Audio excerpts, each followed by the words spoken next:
Hello everyone, this is Chocolate here, and today I'm going to be presenting to you my review of Season 3 of Disenchantment. So, Disenchantment is a Netflix animated fantasy comedy series created by Matt Groening. Then leave, kitty. Okay, bye. Created by Matt Groening, who is the creator of Futurama and The Simpsons. I have reviewed both the first and second seasons of the show because honestly it's one of my favorite shows, if not my favorite show that's currently running right now. So overall I did quite like this season, but admittedly I don't know, I'm kind of torn on whether I liked season 2 or season 3 more, but we'll see. So I have no characters that I wish to deep dive into, so I guess we'll just carry on with the synopsis. Just a warning, this review is going to have spoilers in it. So, the third season picks up directly from where the second season's cliffhanger left off. After almost getting burned at the stake by her brother Derek, Bean, Lucy, and Elfo are saved by Queen Dagmar and the Troggs.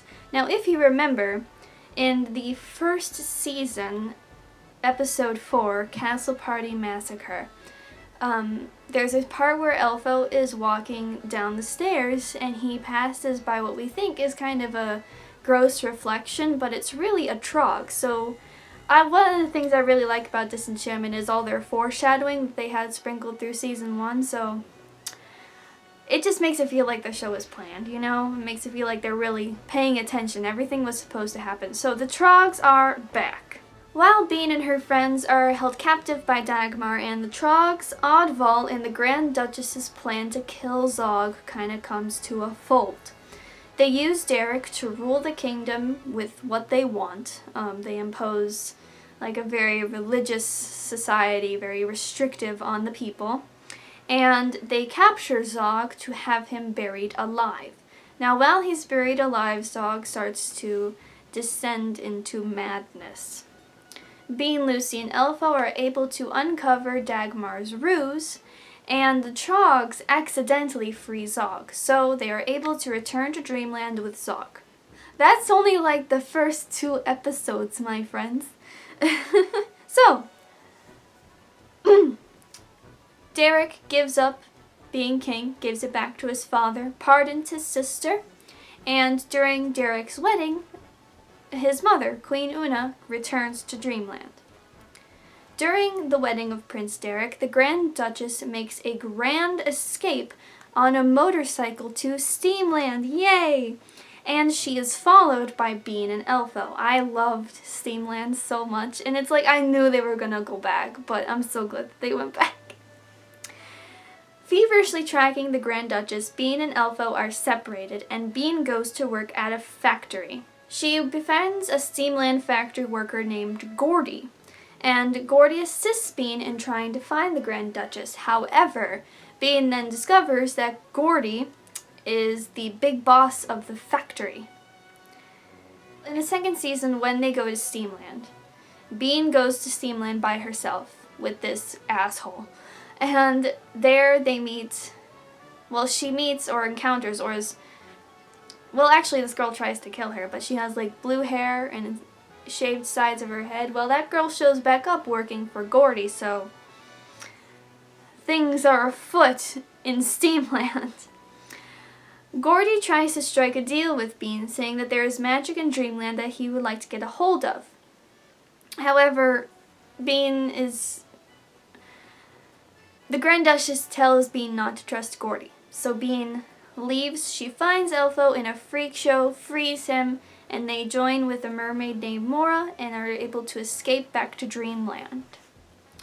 So, Bean finds solace and help in her stepmother Una, which I really liked because I like Queen Una a lot. And together, Una and Bean work to protect Zog and try to undermine Oddval and his secret society's plans.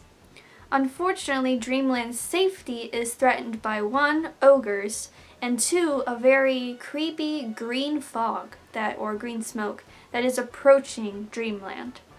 Zog, conscious but barely functioning, is able to convince Bean to send him away to get help, and Bean becomes queen.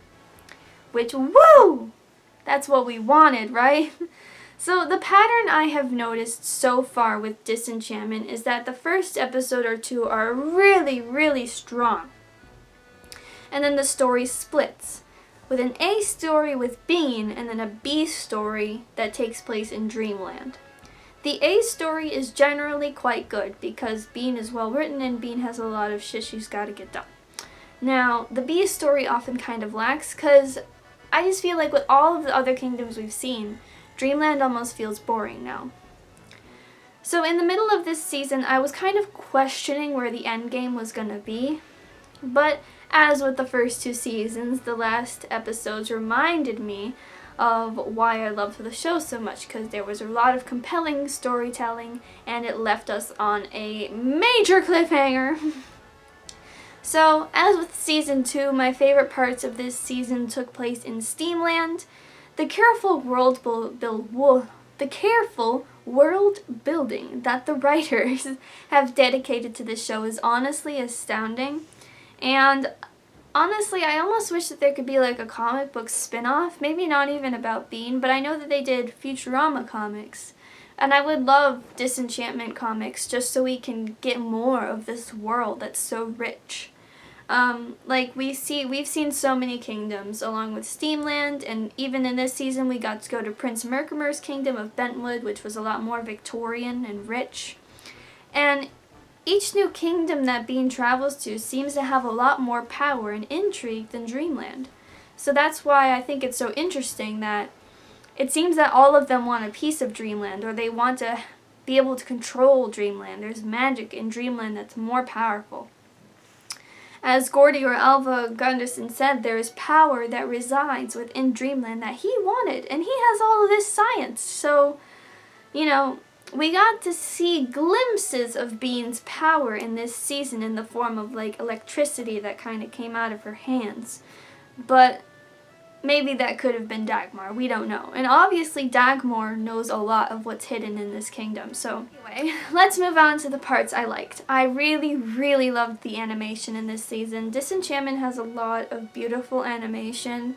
And there were just so many like shots of beautiful backgrounds. It's got a wonderful mix of computer animation. Well, I mean, it's all computer animation, but I think like I really liked the computer animation in the Simpsons movie. I thought that that was really like refined and pretty, and they took advantage of what they could do mixing the 2D sprites with the 3D backgrounds.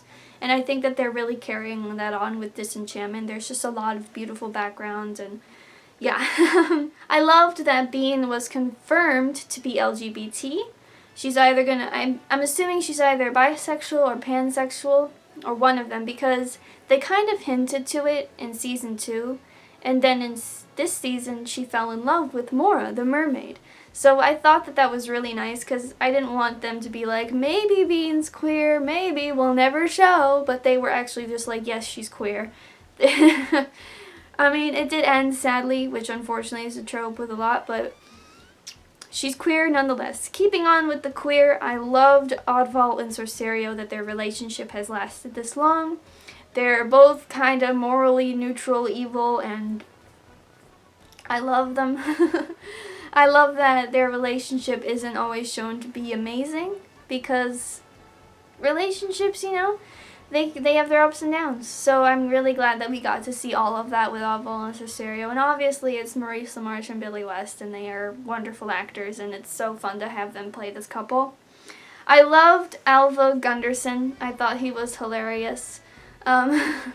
Richard Ayoade? No. God, I looked up how to say the name. Hang on, I have an interview up so I know how to say it right. I now have Richard Ayoade. Ayoade, there we go. Just so I could say it right. But I had just watched Soul, and he voices one of the Counselor Jerrys in that movie, and he's so funny. So I really liked him as Gordy, and so it was fun to have him there. I loved Queen Una's return. I loved that she was there for Bean, and like really Una's way more of a mother to Bean than Dagmar, which I mean isn't saying much, but Una is a lot. She obviously cares about Bean, and she believes Bean, and I think that Bean does need like a really strong, awesome female to look up to, and Una's definitely that. I loved that Bean and Zog had their moment, you know, when she says that she's never, like, not had him, and now she has to send him away, and I don't know, it was a really touching moment, even though they added some comedy to it. It was just really, really good, and John DiMaggio knocked it out of the park, and as always, and so that was a really well-written moment, and that's, you know, they always have those moments with Zog, because, you know, Zog's arguably quite a terrible person and not a great king, but he never has abandoned his daughter, and I think that that's nice. And obviously I loved Queen Beanie. Like, that's what we need. She's stepping up. She's becoming queen. I'm so proud of you. There were some parts I disliked, though. There was a lot of crude sexual humor involving Elfo. It wasn't funny to me, and I didn't really like it very much, so sorry, I just had to close the door. I wasn't super into that. I did not like Derek's storyline with the fairies. I like Prince Derek. I think he's a great character. Having him almost marry like a really old fairy was awkward, though they did kind of redeem it when she's like, you know, you should just think of me as like your slutty grandma. And I'm like, okay, that's better. And then he starts dating a fairy that's more his age. I'm like, isn't he little? Isn't he a little boy?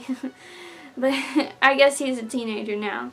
And I thought the representation of Zog's insanity left a lot to be desired. Most of it was just for comedic effect. The characters around him took it seriously, but I don't know. There was a disconnect there, and also it was just a little annoying. But those were really my big complaints. Obviously, you know, I think the story always has its ups and downs. Each season has its really strong points and its really weak points, and Season 3 is no exception. I think one of the biggest themes in Season 4 is going to be who can Bean count on. Dagmar taunted Bean while she was imprisoned in Bentwood that all her friends would leave her, and after that, Bean checked with Lucy, and he promised that he would be with her until the end. And unfortunately for Lucy, the end came quite soon, because Lucy died holding on to Bean and then ironically went to heaven, which we all knew was going to happen. I mean, of course he goes to heaven. Lucy's great. We love Lucy. Elfo also sacrificed himself to the ogres that were attacking Dreamland to save the whole kingdom, which good for Elfo. And before that, Mora left Bean on the beach alone. Una and Derek left to sail the seas, and Bean had to send Zog away. So she's pretty much friendless by the end of Season 4. by the end of Season 3, sorry. Surprisingly, Prince Merkimer came through for Bean and her friends, but I doubt that he would be much help elsewhere. Bean left Season 3 so terribly alone, and I'm so intrigued to see what Season 4 will bring us. I'm almost getting like a Chilling Adventures of Sabrina vibe from where Dagmar took Bean. I'm assuming that's hell. I'm assuming that's the devil. I'm just making some assumptions here. But, you know, overall, I loved this season. It's obvious for a lot of people involved that Disenchantment is a labor of love. I highly recommend the show, especially to those who loved Futurama. It's a rather quick watch, actually, because, you know, each season I think is only about 5 hours long, so you can get through it pretty fast, because each episode is only about a half hour each. So yeah, I hope you've enjoyed my review. Please watch Disenchantment, and remember to like and subscribe. Bye! Do you believe in kissing, honey? You bet I do. Well, I believe in kissing, honey, when the moon is new. So as many of you know, I am a citizen of the USA, and currently our country is suffering from a crisis at the border. Immigrants seeking asylum in the US are being detained. Families are being separated and kept in detention centers in horrible conditions. All of it is scary and horrible, and a bit hard to come to terms with. So until things start getting better, I'm placing this message at the end of all of my videos to try to use what little influence I have to bring awareness and help. There are a number of things you can do to help. One of the simplest things is to donate to Immigrant Families Together, who are fundraising money to pay the bonds of detained immigrants and also provide necessities to families such as hygiene products, food, and shelter. This organization is also looking for volunteers. You can also take direct action by calling your state's government's officials and try to make your voice heard, and also refuse to let your taxes go to fund these facilities. There are many groups online that are looking for help to make sure these people are treated like human beings and receiving the help they desperately need. Let's prove that there is still hope for humanity and help solve this crisis in the most humane way possible. Remember, showing kindness isn't political. It's just the right thing to do. Thank you.